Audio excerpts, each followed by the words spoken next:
Shortly after midnight, the man who, on one of the first nights on Peleliu, had ran back and forth shooting the Japanese in the water below them, had a mental breakdown and began yelling. They tried to restrain him, inject him with multiple doses of morphine, and even punch him in the face to knock him out, but nothing quieted or calmed him. As a last resort, he was struck with an entrenching tool and killed. It was tragic and disturbing to all the men that night, but there was no choice. If he gave away their position to any nearby Japanese, the patrol would have been wiped out. Cat-aff. Welcome to World War II Live. I'm your host, Dr. John C. McManus, and we've got a very special guest in this episode, incredibly special episode. We've got Henry Sledge. That was an episode from his book, or an excerpt, from his book, The Old Breed, the complete story revealed, which of course everybody knows about the classic war memoir with the Old Breed, written by Eugene Sledge, Henry's father. Alongside to discuss it, as always, is my running partner, Kevin Hymel. Kevin, how are you? John, I am the Jerry Rice to your Joe Montana tonight. Oh, I like that one. That's outstanding. Joe Cool. That's when you think of me, you think of Joe Cool, obviously. So many do. I know. That's a good one. And of course, spinning the dials, as always, is our incredibly sagacious producer, Mark Fastoso. Our Emmy Award-winning producer, I should add, too. Mark, greetings, my friend. Hey, it's good to see everyone tonight. And there'll be no Stump the Chumps tonight because we want to give all the time we can to Henry because he has such great stories. He'll no doubtly stump you chumps. So here we go. He knows how to stump these chumps. Henry's had the misfortune of knowing us for quite some time, and he's put up with us for a long time. So, of course, before we get into it with Henry, I just want to remind everybody, obviously, we have our YouTube channel. Please subscribe. We'd love to have subscribers.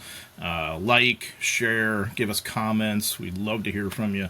So much fun. And, of course, we're on multiple audio platforms, pretty much anywhere you can get a podcast, most notably Spotify, Apple, but anywhere that you get your podcasts. We are there, too. Like and subscribe. Share it with your friends. Just let people know we're here, and we love to hear from you. Also, send us emails at World War II Live at gmail.com, World War II Live at gmail.com, and obviously that's what the numeral 2 is. We've said many, many, many times. So, all right. So, Henry, this book, of course, has come out just in the last year. Again, it's called The Old Breed, The Complete Story Revealed. I'm showing you, for those watching on the YouTube channel, I'm showing it on the camera. If you're listening audio, of course, you can look it up yourself, and I highly recommend this book. So, Henry, I'll let you explain, as you can, far better than I, where the book came from, how it comes into being, what's the backstory? Yeah, sure. So thank you for having me. It's great to see you guys, and it's great to be here, and I'm really excited to be a part of this great podcast. The story of this book would go back to the fall of 2021. My mother and I, and she was still living at that time, were having a conversation, and I had just been on a podcast, and she sensed, she knew the passion I have for my dad's story and for World War II history in general, and she just sensed that I had this hunger to do more, not just be on podcasts, which is great and fun and awesome, but that I wanted to do something more to further my dad's story, if that needed to be done. Not that With the Old Breed wasn't great enough, but she said, look, you ought to get your hands on the original unedited manuscript of your dad's book. There's material in there that got edited out that maybe you could do something with. And simply stated, that was my inspiration, and I say that in the early pages, and I dedicate the book to my mom. But I got the original unedited manuscript from Auburn University, where it was archived. It is archived. And John, I believe, because you and I had struck up a friendship around that time, you were one of the first people that I reached out to and said, look, I'm thinking about doing this. I want to go through and see what all is in there that was never published, and I'd like to bring it to life. And and I had an early conversation with you. I had an early conversation with Richard Frank. And that was the embryonic process. That was the beginning of it right there.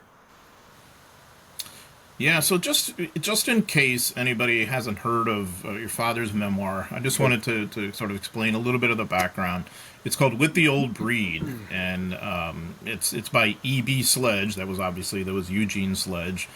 His nickname was Sledgehammer, of course, inevitably in the Marine Corps. He was in K Company, 5th Marine Regiment, 1st Marine Division, fought in the battles of Peleliu and Okinawa, and Kevin, I'm sure you would agree with me too that the consensus is that is, if it's not the greatest war memoir ever written, it's certainly in on the short list. It's just remarkable. Yeah, I consider it kind of the Bible of the Pacific, and you can't write about Peleliu or Okinawa without using your father's book, Henry. I mean, it was so visceral and so real. It really didn't have anything to do with strategy. It's like, this is what war is, upfront and personal, and no one had really done it before, and your father did it so well.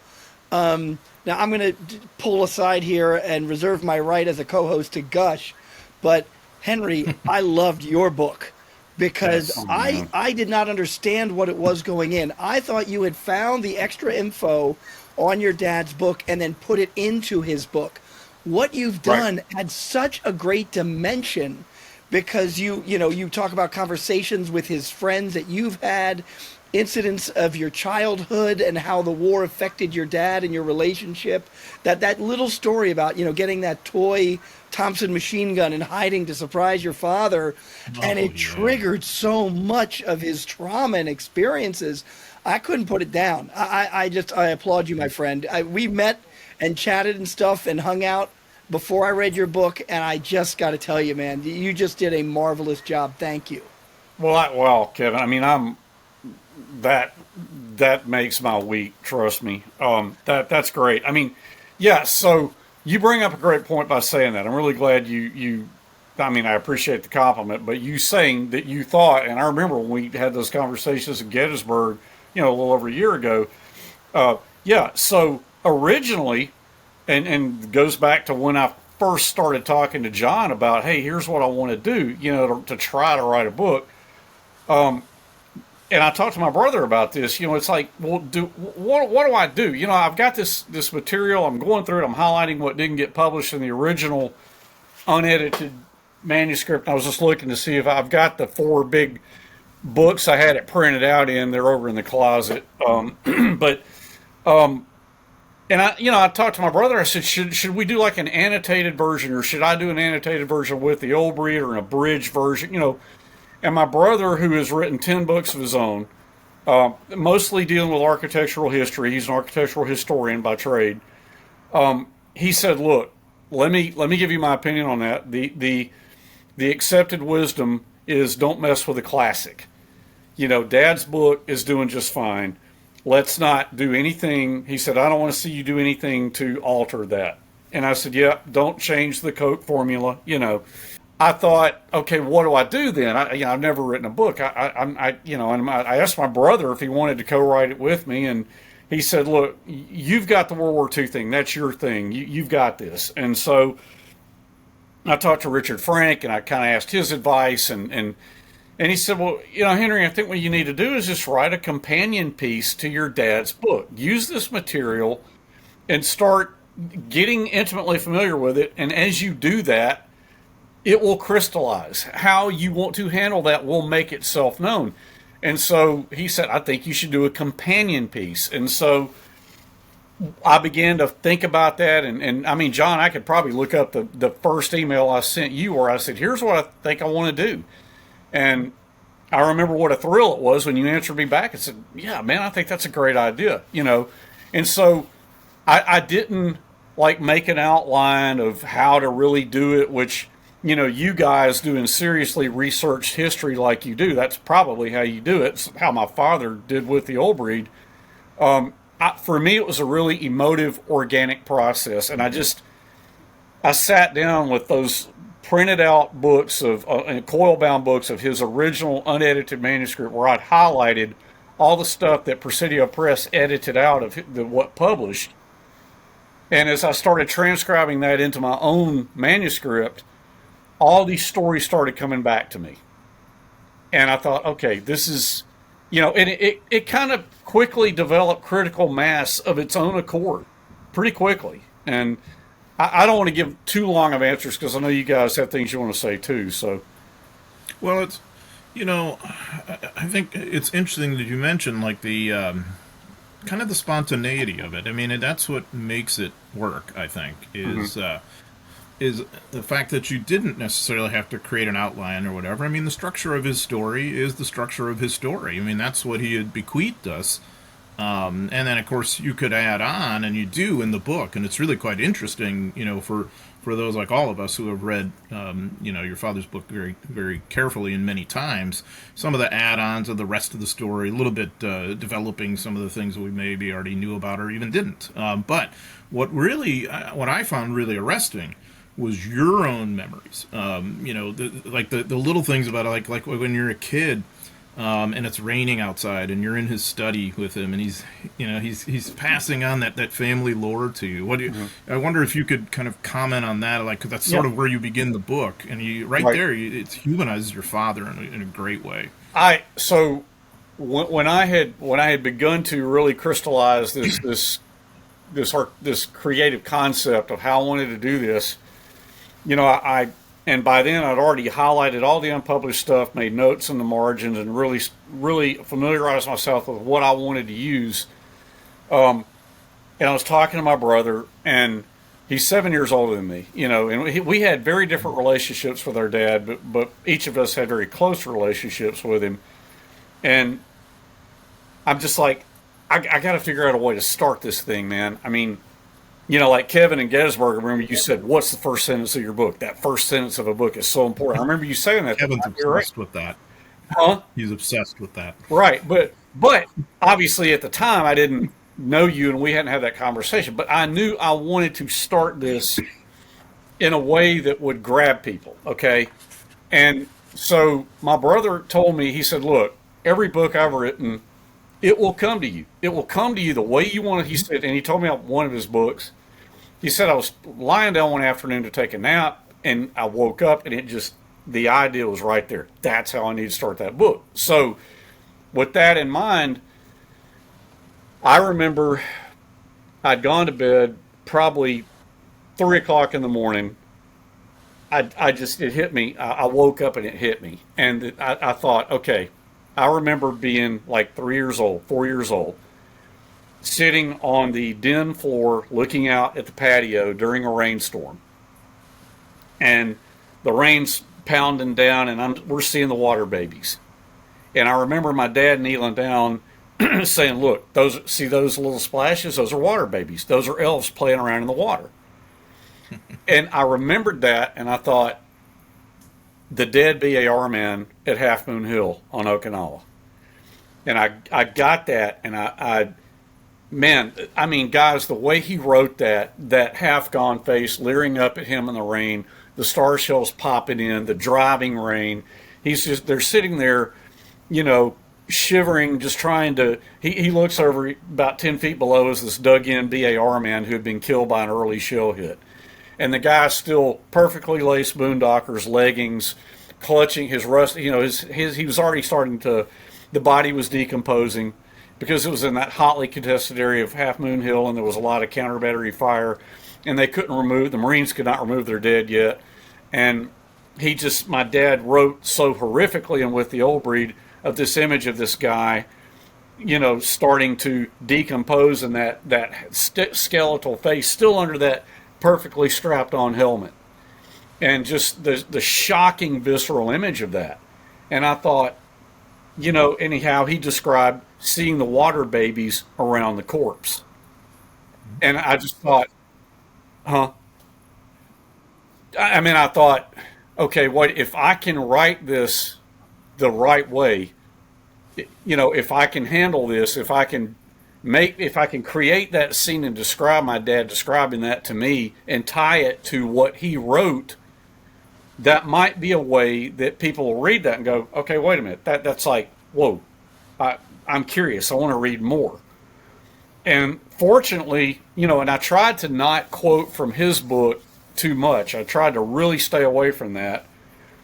And so when I researched through and found the part where he wrote about the dead VAR man and water babies on Okinawa, there were some snippets that had been edited out. And so I was able to use that. And one of them was they had edited out the fact that all his 782 gear looked pretty new, and that he could see the mag clips still in his belt, but that like every time a star shell would come over from one of the offshore battleships and pop open, because it was at night, he would see that those star shells would swing down in the breeze, and that lurid glare was on this, and they had edited out the part about it, star shells.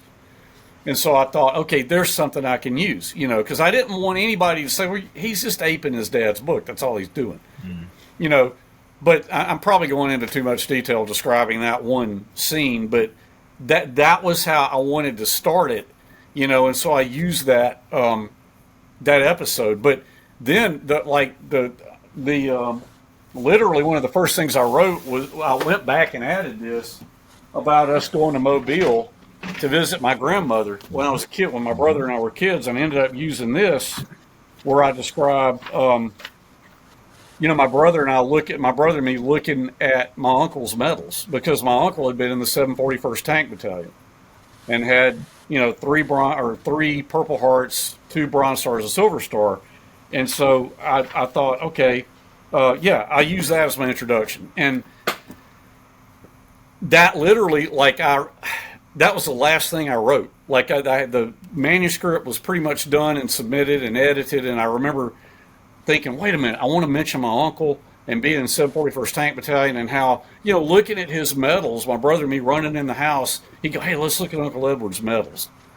And we, pull open the bureau at my grandmother's house in Mobile and pull out those medal cases with the Bronze Stars and the Purple Hearts, and then we'd go in the back room and my uncle's tanker jacket. And I remember my brother saying, hey, Uncle Edward wore this in the Battle of the Bulge. And, of course, my brother at this point is like 11 or 12, and I'm 6 or 7. And, we had seen Patton. We had seen Battle of the Bulge, Kelly's Heroes. And so that in my early mind, that's like really cool, and that's like planning. It's like starting the fire for that love of World War II history. And your uncle was, at Omaha Beach on D-Day in the initial waves with the 741st, and actually wrote some of the after-action reports in his own personal account, and it's fascinating. Yeah, so for those listening on the audio, good that Henry's showing a picture of the two brothers, the two Sledge brothers, Eugene and Edward. And when was that taken, Henry? When was it taken? Or where? When was that picture taken? Like right after the war? It was after the war, yeah, because my uncle he's wearing captain's bars, but of course he was then promoted to major. But this is after the war, because my dad didn't make corporal till he came home. Well, Henry, one of the things that you did either consciously or unconsciously that we always encourage writers is you wrote about what you knew. You didn't I'm going to reanalyze the strategy of the Pacific War. No, you wrote about what you knew, and that was your experiences, and that's why I think it comes across so clearly and so effectively when you wrote the book. And you were talking about the water babies when you were a kid. I think one of my favorite pieces, and it was very brief in the book, was your dad watching I Love Lucy. And just laughing, because when you read With the Old Breed, his book, and then when you read yours and all that grim fighting and the trauma and everything, to imagine him just sitting back and laughing, that it changed the dial kind of, and I really appreciated. It was like I felt like I understood your father better. And all I could think of is that episode where those chocolate balls are running down the conveyor belt on I Love Lucy. Yes. And I could just see your father laughing to that. So we loved I Love Lucy. So we would be sitting there watching that, and he's sitting there with Holly, our dachshund, and I'm like 4 or 5, 6 years old. And Ricky was my favorite and his favorite too. And Ricky, Lucy would do something ridiculous, and Ricky would get that horrified look on his face. Lucy, why, and every time Ricky would do that, my dad, he'd slap me on the back. Look at Ricky, and my dad did really good imitations of people. And he would imitate Ricky's Cuban accent. So, Lucy, I call it fishy kitchens. What are you talking about? And my dad's like, look at Ricky. Because Ricky's horrified and upset, Well, and Henry, I want you to talk about something that's actually not in your book. When we met and we talked, and we were talking about the movie Patton, that brought back a memory. Yeah. So, yeah, and that's a good thing you brought up, Kevin. I thought about putting that in the book. I didn't because a couple of reasons. Yeah, I'll absolutely talk about that. But I didn't because I was afraid I'd gone on too much. And I just didn't want to tell too, I didn't want people to read it going, oh, God, just get this thing over with. But That's a word. Yeah, that's how I felt on every page. Go on. Well, that's my books, Henry, not yours. Yeah. Hey, John, are there any good books on Patton? I really want to read more on Patton. Yeah. Well, it's like Nothing in the last 20 years. And John's like, oh, there aren't any good books on Patton. But no, Really good bad ones. Yeah, no. So to tell the story that you're talking about, Kevin, so my dad did not like war movies. He didn't like, other than I Love Lucy and Andy Griffith and all that. He just didn't watch a lot of TV in the early years. That changed later on, but he did not like war movies. Okay, so the movie Patton came on, and Kevin, I'm sure you'll know this. I think it first aired on television in 71, 72. Well, the movie came out in 1970, so probably would have been more 72. Yeah. Okay, so I'm like 7 years old. My brother would have been 13 or 14. And so, the house we were living in at that time was not the house that we moved to, where I also write about. That was a much larger house. That first house, we're sitting in the den. We had a little black and white RCA television set. That's all we had in, 1970, 71, 72. And we're sitting there. Somehow my brother, because he had probably been to the theater and seen the movie with his buddies, right?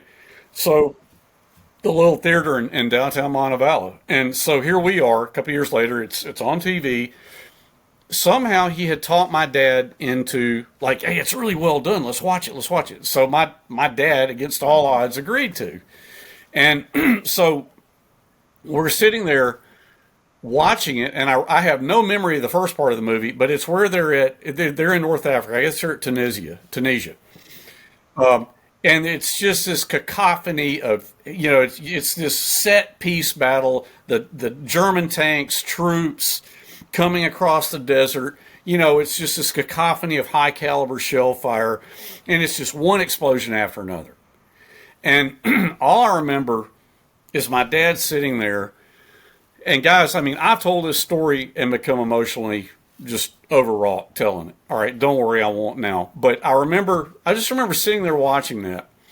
And my dad's to my left, sitting in a chair.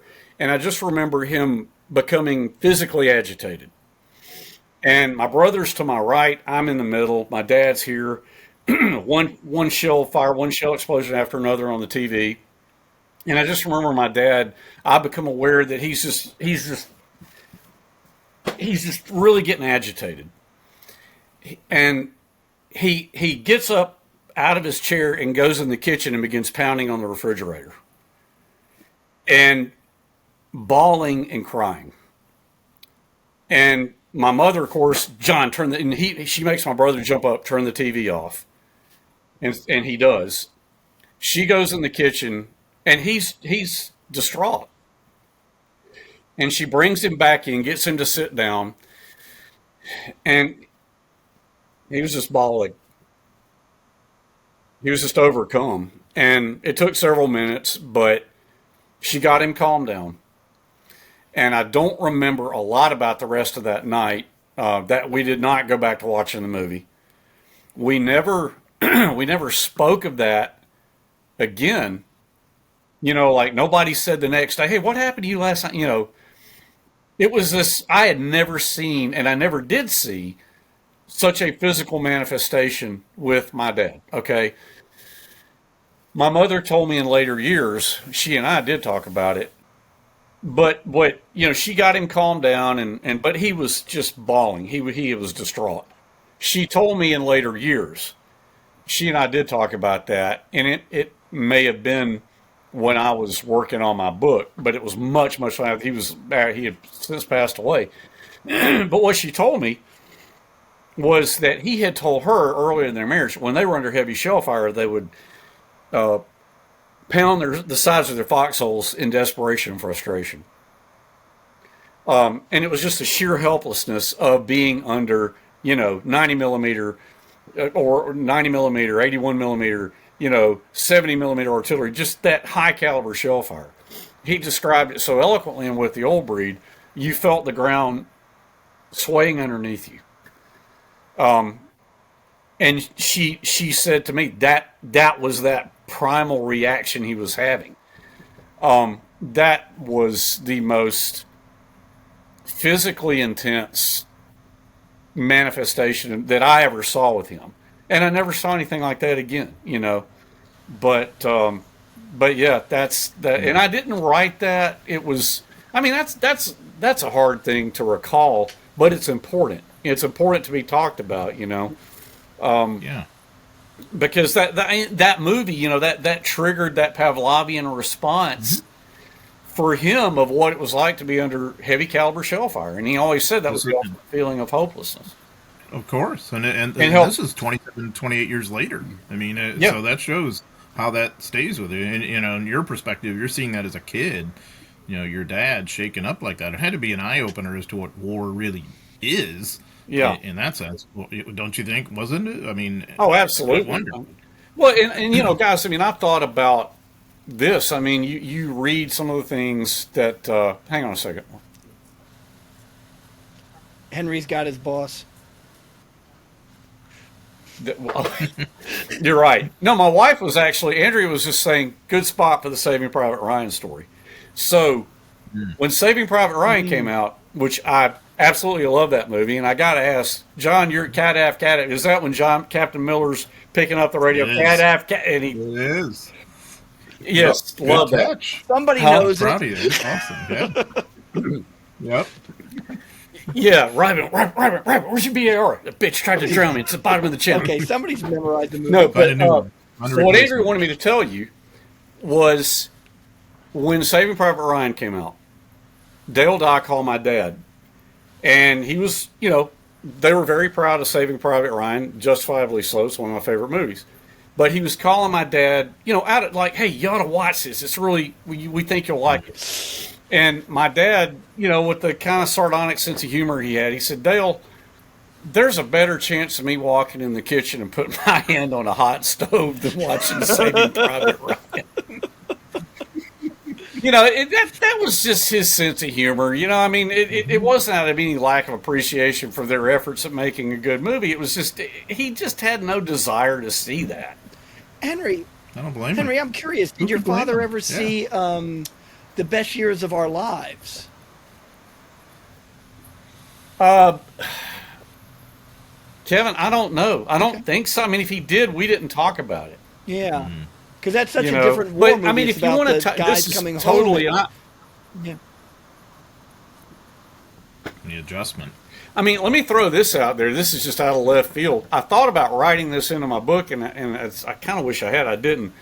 You guys remember the movie The Execution of Private Slovik with Martin Sheen? Fantastic movie. Yeah. I watched that movie. Yeah, watched it many a time.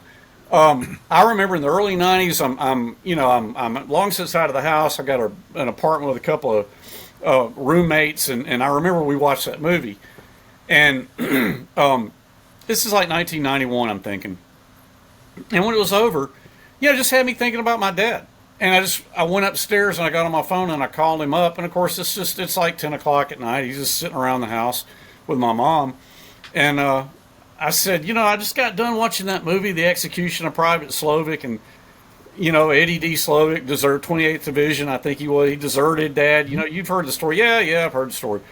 I said, look, I just want to tell you, I'm really proud of what you did in World War II. I'm proud to be your son. You know, and of course, I did say we had that same little conversation when I went to the bunker on Ingusibus. You know, John, what you said when you read, you were one of my first readers, and you said you liked that part. But it was kind of the same thing at that point when I'd seen the Eddie D. Slovic movie, and I'm like, Dad, I just want to tell you, man. I mean, I know that. Well, it didn't even get that deep. I said, look, I just saw that movie. I just want to tell you how proud I am of you and how proud I am to be your son. And you know, typical, he's like, oh, well, Big Shot, I appreciate you saying that. Well, it's late. I'm going to go to bed now. I love that nickname he had for you, by the way. Big Shot. That is so awesome. I don't know where that came from. You know what? So my editor asked me, well, what did he call your brother? He called my brother Lucifer. Lucifer. Lucifer. If he gets Lucifer, you get Big Shot. I think you came out ahead on that one. Dang. I don't know. Did you have a brother, That's my Darth dad. Vader? Who knows? Lucifer. Beelzebub, I think. No, was the other one that, but anyway, yeah, you know, but that's just a quick. I threw that in out of nowhere about the Slovic movie, but yeah. Henry, I mean, that's just. Henry, the book I got about your dad's book. I just, as an historian, I have to ask. I've interviewed a lot of veterans, and sometimes they wouldn't want their story published because they feared that someone would disagree with what they're saying. Was there any? Because I've only heard great things about your father's book. Was there any pushback by anybody saying, "Hey, there's no way this could have happened or that happened"? Did he get any negative pushback? no, Kevin. That's a good question. He did not. Now I will tell you that So my dad wrote a lot of letters to the guys. You know, Snafu and Bill Aden and Jay DeLoe and Stumpy. He and Stumpy Stanley talked on the phone many a time. And he was, you know, by then he's a trained scientist. You know, his mantra was do your research and verify, verify, verify. And so many letters, many phone calls, trying to make sure that he had achieved that degree of verisimilitude, you know, that he had that accuracy in what he did. Now, and then, of course, with the old breed got out there, people began to read it.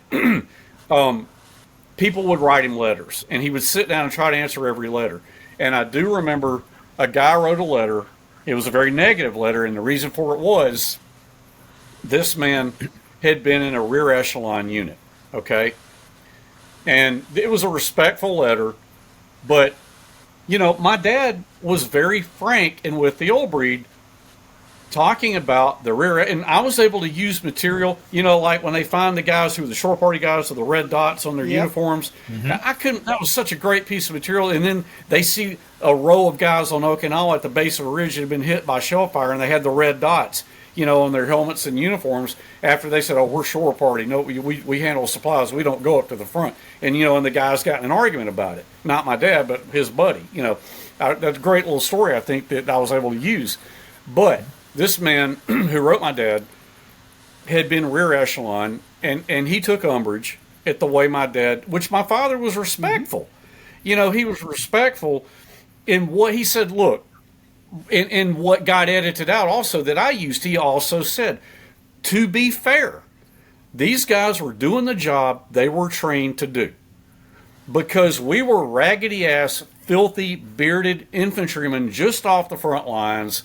We told them we were 5th Marines, and they're like impressed because the 5th Marines had a great reputation. You know, and then his buddy gets in an argument with the rear echelon guy. But he said, these men were doing the job they were trained to do. But you have to understand that our perspective, all we cared about was what we were seeing and experiencing personally. And that was being shelled and shot at every day. So to go back, I was drawing from my book there, to go back to the letter the gentleman wrote my dad back in the 80s, because I remember him reading it out loud before he answered. And, you know, and the guy just, I don't remember specifically what he said. He was respectful, but he did take offense. He took umbrage at the way my dad talked about the rear echelon guys. And my dad sat down and wrote him a very thoughtfully worded letter. And the gist of it was, look, I understand you don't like what I said. Try to understand I was respectful, okay? I wasn't insulting the rear echelon guys, and I would never do that. Okay, in my book, I would never do that. You get pulled in, you're trained to do a job, you do that job. But he was a combat infantryman, seeing his buddies get shelled and shot at. Of course, those guys are going to bitch about the guys who are, in the rear. It's just human the Romans nature. did it too. I mean, it's it's always been Right. And if somebody will probably listen to this and go, well, my dad was rear echelon. And I'm not insulting anybody. I would never do that. But it's just the reality. I mean, look, guys, there are people, I'm not going to get into names and titles. There are one or two memoirs that came out in the wake of the Pacific that I think there was some less than positive feelings towards my dad's book because he was a mortarman. And maybe one of these individuals that allegedly wrote a book, maybe that individual was a rifleman. And they took umbrage that here's this book by a mortarman that's gotten all, and I'm not giving names or titles, not going to do it.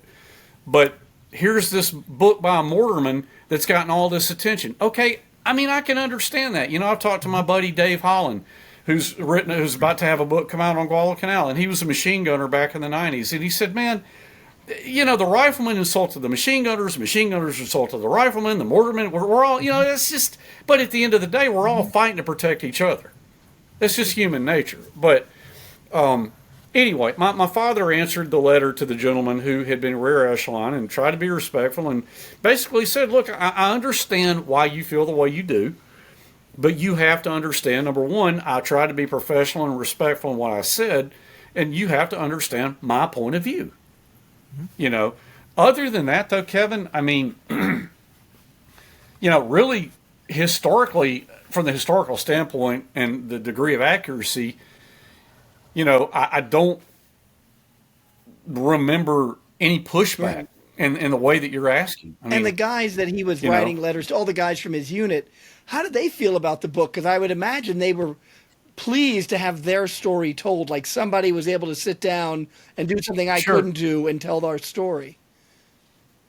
Yeah, I mean, I think they were, well, he started going to reunions when With the Old Breed came out. He had not been going to 1st Marine Division reunions prior to that time.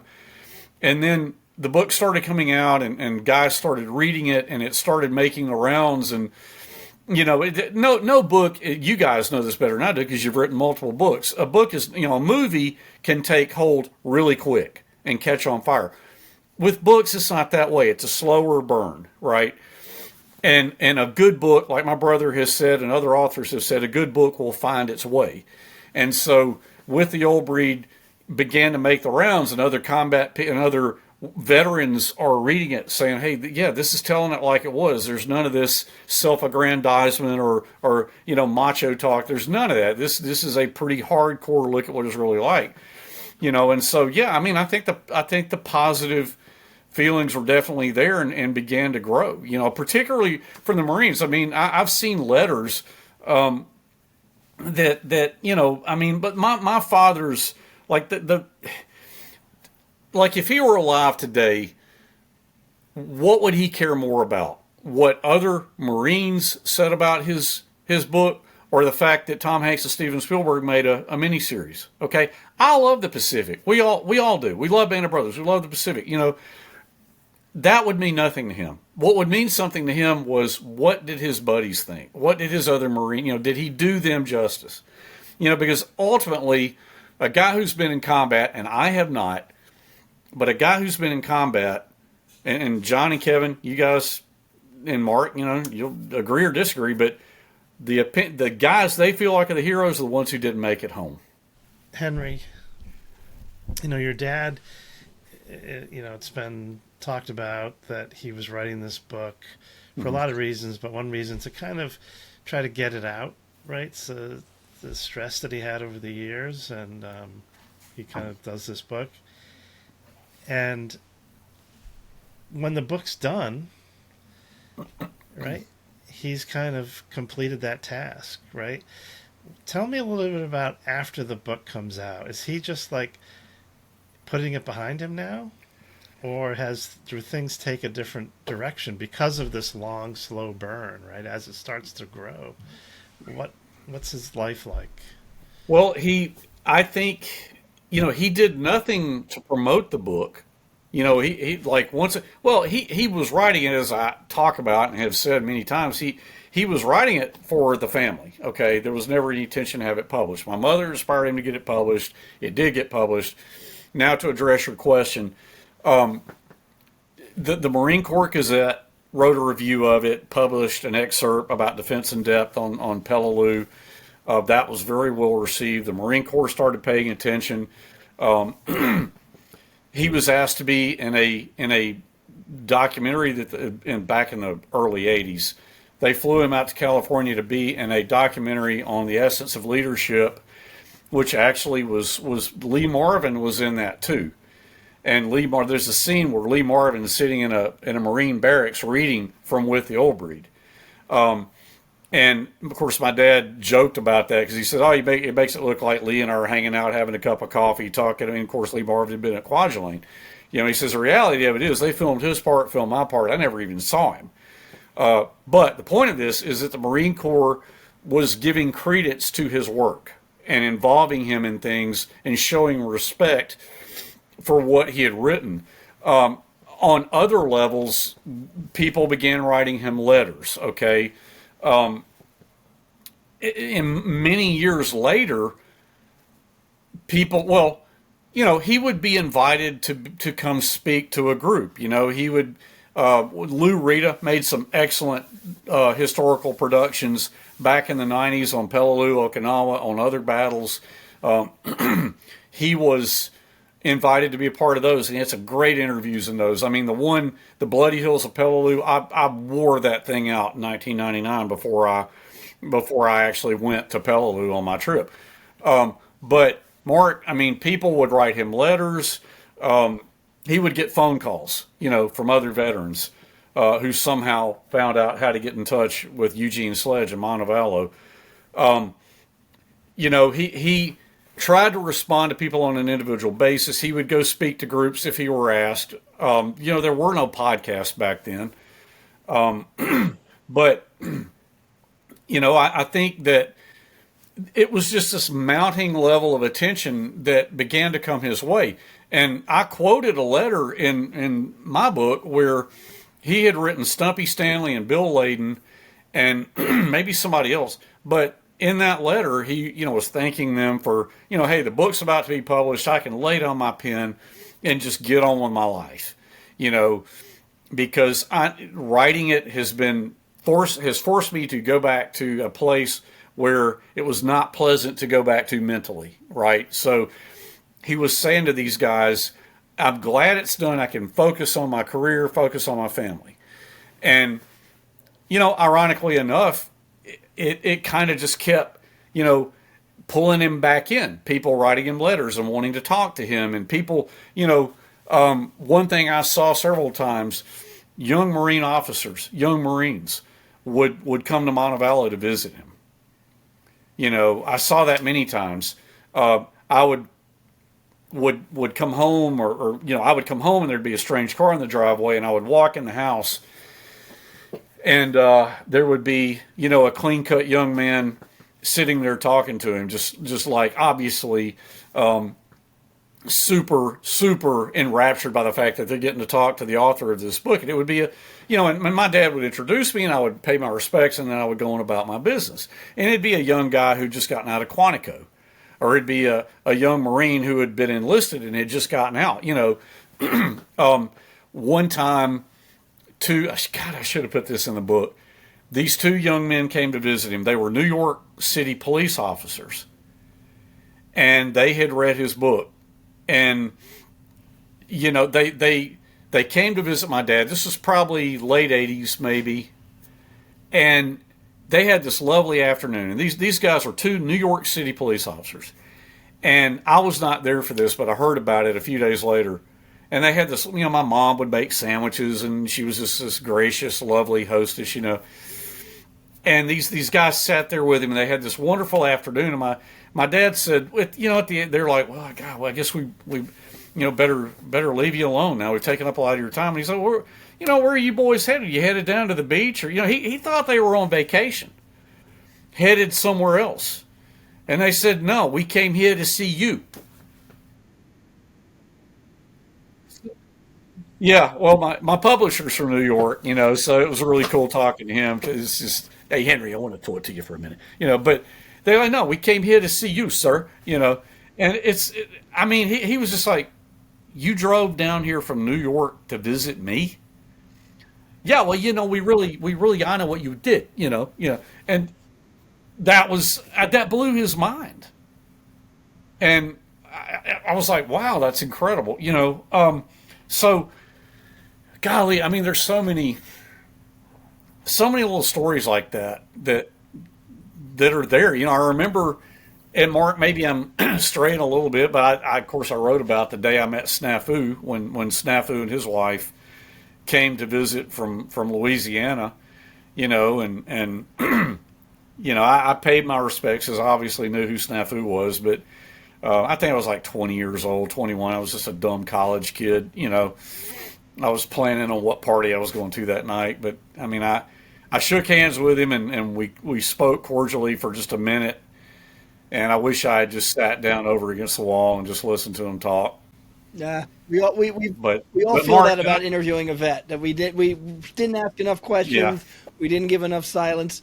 Henry, one of the things I liked also in your book, I don't know if I would call it leadership examples, but you talk about the captain who's the replacement, and he's yelling at the guys, and he completely loses their respect.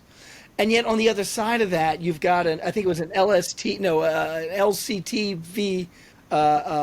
coxswain who picks up your father and his guys late, and he's so apologetic. Yeah. I was in the wrong place. I'm so sorry.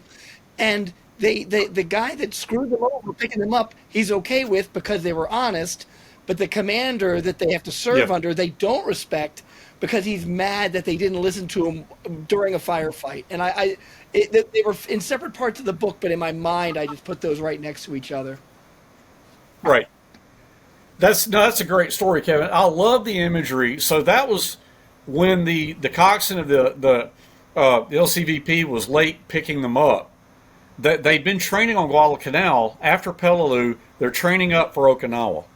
And they actually spent in the bivouac area of the 3rd Marine Division that had gone to Iwo Jima. They'd spent a good bit of time on Guadalcanal training. And they came out to the beach when the flotilla is about to weigh anchor and steam to Ulithi, to where everybody gathers to then go north to Okinawa. But it's the late afternoon sun. All up and down the beach, you got Marines. They've all got their gear. They're tired. They're sweaty. They've been training. LCVPs are you can just picture them, plowing through the water to pick them up. You can see the ramps clanging up. LCVPs backing out, going out to the ships. And and this is in With the Old Breed, but I was able to include the part that you just mentioned, Kevin. And they're all standing there like the sun's starting to set, and they're seeing all these ships starting to steam off. And like most of the ships are steaming on out over the horizon, they're starting to go, man, we're going to be stuck here overnight, And finally, here comes this Higgins boat plowing towards them, and he says the coxswain was a decent fella and said, guys, I'm sorry, I went to the wrong beach. It's my fault. And he said he was a decent fella, and he owned up to his mistake. We didn't blame him. And they were going to be on the McCracken. The McCracken had already sailed. And they get on, they're just chasing down the nearest ship they can find. And like literally an officer leans over when they get up to the ship that's not the McCracken, and he's telling them to get cables down to hooks in the floorboard because they're taking on water. And literally as the guys are getting on the cargo nets to get up on the ship, the LCVP starts to sink. And they're loaded down with all their gear. Could have been really bad. But anyway, and then they get up to the McCracken and go aboard the McCracken and move on to Ulithi and stage out for Okinawa. Now, later on Okinawa, you talk about that was George Loveday who took over after Lieutenant Stanley. He took over K Company.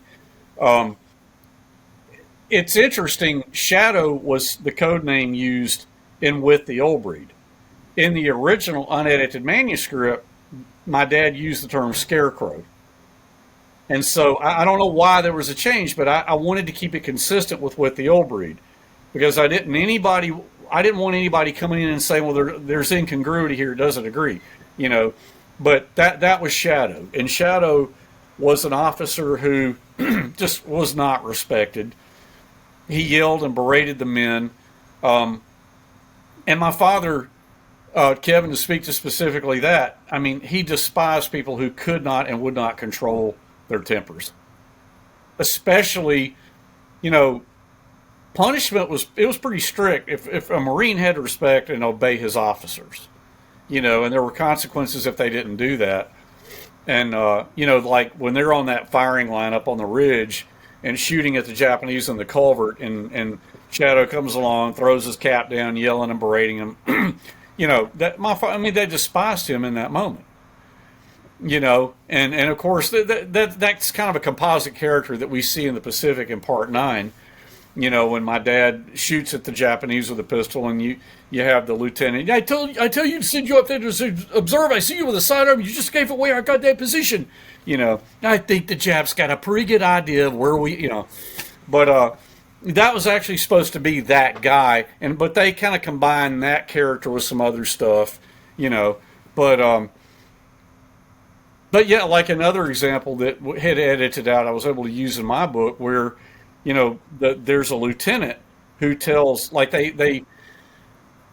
he orders the men to stop firing. This was not Shadow. This was not Lieutenant Loveday. He orders the men to stop firing at it's the Japanese, but he says they've got helmet covers on. They're Marines. Stop firing at them. And of course, all these Marines are like, "Them's nips, what are you talking about?" And these guys have been in combat. This is a new, you know, boot officer telling this. They're just like going crazy, like they're them's nips, what are you talking about? And the officer's like, no, they're Americans. Don't shoot at them. So they have to cease fire. Well, so what ends up happening is they know that because any Japanese they're not shooting at are going to get in behind them, okay? And that's what starts to happen. And so they have to send a squad out to try to eliminate these guys. And my dad sees this officer tell the sergeant who's going to lead this patrol, "I'll get you a Silver Star if you get me a Japanese, or get me a Jap bayonet." And they're just like, the sergeant is a respected NCO, and he's just looking at him like, "Sir, all I want to do is get home." And my dad said the officer at least had enough about him to look chagrined when the NCO said that. So we're reaching the end point of our time, believe it or not, which is a bummer, and I hope maybe you'd be amenable to coming on again to kind of close the loop on some of I this. only have love about talking 20 to you more guys. questions there, Henry, so... Man, Yeah, look, I I mean, I hope, I see there have been messages, I can't read them, but I hope that it's well No, it's received. I very mean, much I never so. received. Henry, I tell you what, the last thing I'm going to You're not mention gonna have to here, worry about that. I got to tell you, the only problem with your book, the problem with your book is it makes me want to read your father's book again. Okay, I'm a busy guy, and I got things to do, and now I have to go back and read your father's book. John was just saying to me the other day, he goes, "This is just like Star Wars Andor, how it makes you want to watch Rogue One again." You know, John just big on Star Trek stuff, so Star Wars wasn't. stuff. I mean, I so wasn't. This nerd watches every Star Wars thing like known to humanity, and he's in the great majority. I'm not, obviously, but I mean, the point is, this is just so compelling, and it makes us want to go to the original. I mean, absolutely, it rounds out. So that, I mean, that was the thing. You know, when you first approached me, Henry, years ago, Sure. it was so exciting to me because. Obviously, you know, with the old breed is a classic, but to hear that there was more to the story and that you had a perspective that you could share, and to see your vision come to fruition in the book this way, I think is really, really cool. Well, I deeply appreciate that. And Kevin, I didn't know you at that time when I first started this, but I mean, look, you know, John, I will tell you this, Kevin. One of the first things John asked me was, okay, who do you want to hit with this book? What's the target audience? And I think I said, you know, John, I don't know if I can get there, but what I want is guys like, I was speaking to John, I said, I want guys like you and Saul David and James Holland and Richard Frank and John Parshall, and I reeled off the And names of Kevin these guys. Hymel, if I ever meet him. Yeah. Oh, No yes. one, Oh, no yeah. one really thinks of you, but yeah, I mean, okay. But seriously, I mean, I was like, whatever I do, I want guys like that, guys of that ilk, okay, guys at that level who've written these books that I've read and respect. And my buddy James Scott, I don't want to leave him out. I mention those names. I want them to read this and go, this is not just cribbing off your dad. You did this right. Yep. And It so added to hear, something. thank you for your kind words, because I mean, seriously, I mean, it means a lot. I think every historian, when they write, they don't want to just regurgitate a story. They want to tell a new story. Like, I want the reader to come out saying, I didn't know that. And that's how I felt with every chapter of your book. Exactly. That's exactly it. Because it added more to the story. I know more now. And there's way more to cover with this. And I think maybe we'll leave it tonight and we'll pick up the next time. Sure. Is Henry's actual personal visit to Yes. Peleliu to discuss something about that, which also adds a heck of a lot to the whole story. But I just want to finish this tonight with just one little anecdote that I think speaks to the impact of the book, and also I think kind of draws in Henry's role in all this too, of furthering the story so much. We were talking earlier, Henry mentioned earlier about how young Marines would just come and show up and meet with his father. Well, a number of years ago, I had a visiting professorship at the Naval Academy. And obviously, a number of my mids went into the Marine Corps, including one who ended up as the XO of K Company. And so he got in touch with me and he told me that the sledgehammer is, obviously an incredibly valued possession. He was telling me all about this because I had assigned with the old breed in a class that he took. And I'm like, well, now that we're on that, I put him in touch with Henry. So here Henry is showing, looks like a flag. This is K35. You're talking about Lieutenant Fiorello. Exactly. Yeah. Is it Fiorelli or Fiorello? Fiorelli. Yeah. Fiorelli. Yeah. So John and I had several great conversations. And I said, John, do you think the guys would autograph a flag for me? And so he said, yeah, I think I can make that happen. And so he sent me this beautiful K35 flag that some of the officers and men, obviously not all of them, but these guys signed for me. And I mean, that's one of my prized possessions. That is so cool. amazing. Yeah, that's the kind of guy John is too, by the way. He was a history major and obviously very conscious of all this. And I mean, that is just so cool. John, when am I getting my flag? I think have you talked to him about that yet? No, you're sort of on probation, and I think it's conditional on good behavior. Oh, man, I love you guys. It could be, but it's all predicated on your good behavior, your sort of probationary period. Does he need to write a book first, John? Oh, wait, You mean a good book? A good one. Yeah, I mean, that's how, Henry, that's how we had to call it. A good book.